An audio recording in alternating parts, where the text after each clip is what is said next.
नमस्कार, good morning. स्वागत है आपका मगरानी। इस वक्त तारीख आज हो गई है 19 मार्च 2023, दिन है रविवार, हिंदी तिथि चैत्र मास की संपत्ति की द्वादशी। आज की ताजा खबरों की अपडेट में बात करेंगे देश भर की तमाम बड़ी और काम की खबरों के साथ ही सरकार की ओर से आज लिए गए कुछ महत्वपूर्ण फैसलों, जारी किए गए कुछ नए नियमों की। तो इस वीडियो को अभी लाइक करें और चैनल को सब्सक्राइब करके घंटी के निशान को जरूर से दबा दें। तो चलिए अब आगे बढ़ते हैं आज की बड़ी खबरों की तरफ। तो पहली बड़ी खबर देखिए, अब ट्विटर के बाद अब फेसबुक और इंस्टाग्राम ने भी शुरू की है पेड सर्विस। अब ब्लू टिक के लिए मोबाइल यूजर्स को हर महीने देने होंगे 1237 रुपए। सोशल मीडिया प्लेटफॉर्म ट्विटर के बाद मेटा ने भी इंस्टाग्राम और फेसबुक पर ब्लू टिक सर्विस शुरू कर दी है। इससे कोई भी यूजर्स जो है कोई भी इंस्टाग्राम या फेसबुक दोनों पे ऊपर अपनी प्रोफाइल पर ब्लू टिक यहाँ पर लगवा सकता है। इसके लिए उसे कुछ फीस जो है चार्ज के रूप में पे करनी होगी। दरअसल वेब पर साइन अप करने वाले यूजर्स को सिर्फ फेसबुक पर ब्लू टिक यहाँ पर मिलेगा, जबकि मोबाइल ऐप यूजर्स को फेसबुक और इंस्टाग्राम दोनों के लिए ब्लू टिक मिलेगा। ये ब्लू टिक जो है एक वेरिफिकेशन पेज है जो इंडिकेट यहाँ पर करता है अकाउंट को, यहाँ पर इंडिकेट करता है कि अकाउंट ऑथेंटिक है और किसी पब्लिक फिगर या फिर सेलिब्रिटी ब्रांड से संबंधित है। दरअसल बात यह है कि कंपनी ने फिलहाल ये जो सर्विस है वो अमेरिका में शुरू की है। जल्दी ये सर्विस दूसरे देशों में अपने भारत में भी शुरू हो जाएगी। वह यूजर्स वेब पर साइन अप अगर करते हैं तो उसे 979 रुपये देने होंगे और मोबाइल ऐप से अगर साइन अप यहाँ पर करते हैं तो उनको 1237 रुपये पर मंथ जो है वो देने होंगे ब्लू टिक के लिए। बात अब करते हैं अगली खबर की। तो प्रधानमंत्री मोदी का 2.5 करोड़ किसानों के लिए बड़ा ऐलान, कृषि वैज्ञानिकों से की है ये अपील। केंद्र की मोदी सरकार किसानों की बेहतरी और उनके आर्थिक रूप से उनको मजबूत करने के लिए लगातार काम कर रही है। किसानों की आमदनी को दुगना करने का सरकार का लक्ष्य है। इसी के लक्ष्य के लिए पीएम किसान सम्मान निधि योजना और प्रधानमंत्री फसल बीमा योजना आदि देश भर में यहाँ पर लागू की गई है। वहीं योजनाओं से किसान लगातार लाभान्वित हो रहे हैं। वैसे शनिवार को एक कार्यक्रम में पीएम मोदी ने कहा है कि मोटा अनाज खाद्य सुरक्षा के साथ खान पान संबंधी आदतों से जुड़ी चुनौतियों से निपटने के लिए मददगार साबित हो सकता है। दरअसल पीएम मोदी ने कृषि वैज्ञानिक है उनसे यहाँ पर देश की खाद्य टोकरी में इन पोषक अनाजों की हिस्सेदारी बढ़ाने की दिशा में काम करने का आग्रह किया है। पीएम मोदी ने वैश्विक श्री अन्न सम्मेलन के उद्घाटन के बाद एक सभा को संबोधित करते हुए कहा है कि देश के लिए सम्मान की बात है कि भारत के प्रस्ताव और प्रयासों के बाद संयुक्त राष्ट्र ने 2023 को अंतर्राष्ट्रीय मोटा अनाज वर्ष घोषित किया है। वहीं पीएम मोदी ने कहा है कि भारत में मोटा अनाज या श्री अन्न को वैश्विक स्तर पर बढ़ावा देने के लिए लगातार भारत प्रयासरत है। उन्होंने कहा है कि मोटा अनाज प्रतिकूल जलवायु परिस्थितियों में और रसायन एवं उर्वरकों का इस्तेमाल किए बिना ही आसानी से उगाया जा सकता है। प्रधानमंत्री मोदी ने कहा है कि भारत के मोटा अनाज मिशन को 2.5 करोड़ लघु और सीमांत किसानों से यहाँ पर लाभ जो है वो होगा। चलिए बात करते हैं अगली खबर की। तब यूं ही नहीं कोई बेच सकता है दवाइयां, अब सरकार ने सख्त किए है ये नियम। भारत के ड्रग्स जो नियामक है डीसीजीआई, उसने सभी राज्यों और केंद्र शासित प्रदेशों को ड्रग कंट्रोलर और फार्मेसी काउंसिल ऑफ इंडिया को एक अहम यहाँ पर खत लिखा है। इनमें उन्होंने उनसे ये सुनिश्चित करने के लिए कहा है कि रिटेल मेडिकल स्टोर्स में फार्मासिस्ट खुद यहाँ पर मौजूद रहे और दवाइयों की बिक्री उसके सीधे निगरानी में यहाँ पर हो।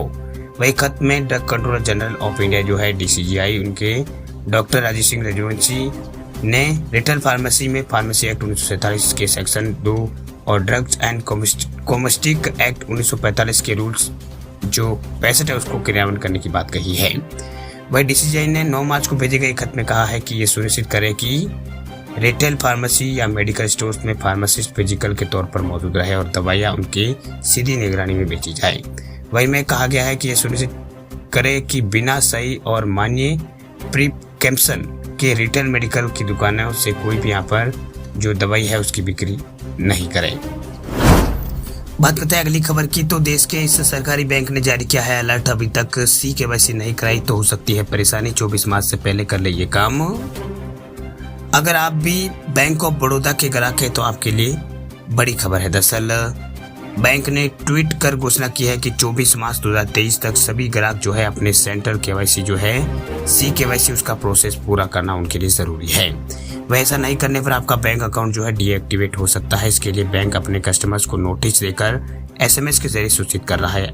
वह ये जानकारी बैंक ने एक ट्वीट करके यहाँ पर दी है। दरअसल ऑफिशियल ट्विटर हैंडल से बैंक ऑफ बड़ौदा ने ट्वीट करके इस बारे में बैंक ने बताया है कि जिन ग्राहकों को नोटिस या फिर SMS या फिर CKYC के लिए बैंक ने कॉल किया है वे सभी ग्राहक जो है बैंक जाकर अपना जो CKYC है वो जमा करें।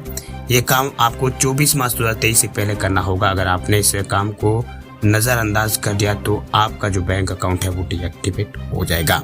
बैंक की ओर से ये जानकारी यहाँ पर दी गई है। तो अगर आप भी बैंक ऑफ बड़ौदा के ग्राहक है तो जल्द से जल्द जो KYC है वो करा ले। अगली खबर की तो आम आदमी के लिए रात की खबर देखिए। उपभोक्ता मामलों के मंत्रालय ने व्हाट्सएप की मदद से लॉन्च किया है AI चैटबॉट। अब ग्राहकों को आसानी से मिलेगी ये मदद। चैट GPT के साथ टेक्नोलॉजी में एक बड़ी प्रगति की तस्वीर दिखाई दे रही है।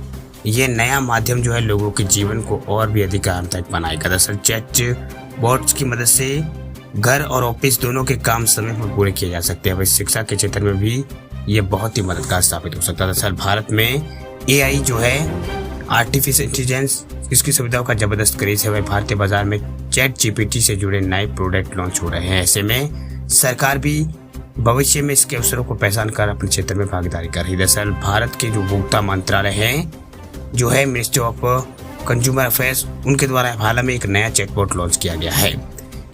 एक नया चैटबॉट यहाँ पर लॉन्च किया गया है। इसे 2 मैसेजिंग प्लेटफॉर्म व्हाट्सएप और यहाँ पर व्हाट्सएप की मदद से डेवलप किया गया है। केंद्र द्वारा इस चैटबॉट को बनाने का फैसला इसलिए किया गया है ताकि देश के जो उपभोक्ता है उनके अधिकारों की रक्षा हो सके, वही कोई उनकी जरूरतों का फायदा ना उठा सके और धोखाधड़ी की स्थिति में वो शिकायत दर्ज करा सके। इस चैटबॉट का मुख्य उद्देश्य ग्राहकों की शिकायत दर्ज करने और प्रोसेस को सुगम यहाँ पर बनाना है। चलिए बात करते हैं अगली खबर की। तो इनकम टैक्स भरने वाले लोगों के लिए बड़ी खबर देखिए। टैक्स पेयर के लिए जरूरी खबर, आयकर विभाग ने लॉन्च किया है S ऐप। अब आप घर बैठे भर सकते हैं टैक्स।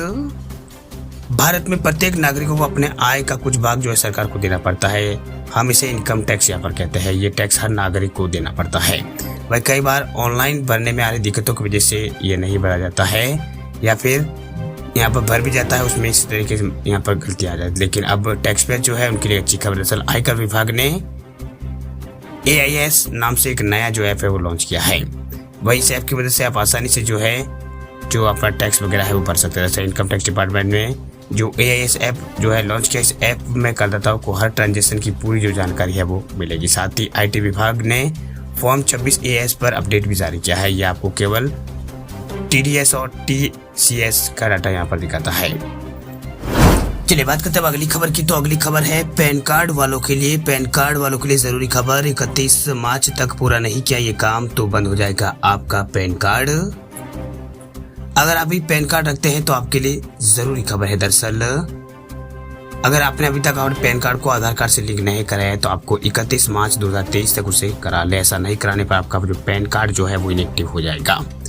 वही central board of direct taxes जो है CBDT, उसने 30 जून 2022 के बाद अपने पैन कार्ड को आधार कार्ड से लिंक करने के लिए 1000 रुपए की लेट फीस जो है वसूल रहा है। अगर आप 31 मार्च तक इसे पैन कार्ड को आधार से लिंक नहीं करते हैं तो आपको पेनल्टी जो है भरनी पड़ेगी।